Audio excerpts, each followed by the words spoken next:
बेशर्मा, तुम अपने बाप के सामने सिगरेट पी सकते, तुम अपने बाप के सामने नाच सकते, और तुम किसका नाम लेकर नाच रहे थे उस दिन? जो हमको हशर के उनकी शिफात से हम जहन्नम में नहीं जन्नत में जाएंगे।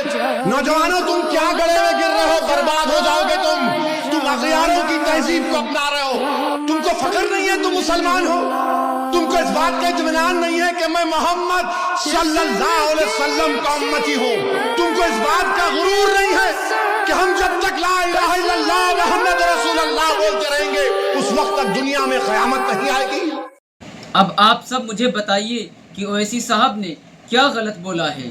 अगर कुछ लोग हमारे प्यारे नबी की विलादत मुबारक की आड़ में हराम काम कर रहे हैं, खुराफात कर रहे हैं और अपनी नाजायज शौक को पूरी कर रहे हैं, तो क्या उनको समझाया ना जाए? मैंने जब ओवैसी साहब की इस वीडियो के कमेंट बॉक्स को खोला तो उस कमेंट में हमारे वाले अंधभक्तों ने ओवैसी साहब को क्या क्या बोला है वो आप खुद सुने और अपनी स्क्रीन पर भी देखें। आयशा नाम की एक लड़की कहती है मिर्ची लग गई, यानी ओवैसी साहब को मिर्ची लग गई। और दूसरे साहब शाहिद अंसारी नाम के कहते हैं कि ओवैसी वहाबी है क्या।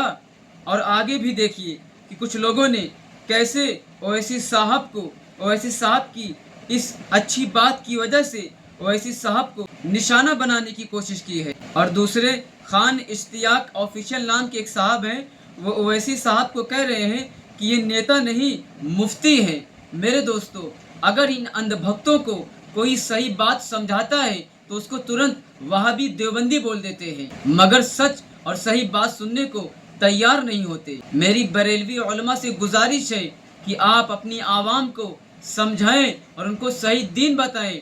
और अगर मिलादुन नबी पर जुलूस निकालना भी है तो कुरान और सुन्नत के दायरे में निकालें। अगर आप अपनी आवाम की आज इस्लाह नहीं करेंगे और सही बात नहीं समझाएंगे तो ये नबी की विलादत मुबारक की आड़ में अपनी बेहुदा शौक को पूरी करने में इतने आगे निकल जाएंगे कि फिर आप बरेलवी उलमा का अपनी आवाम को वहाँ से वापस लाना मुश्किल हो जाएगा।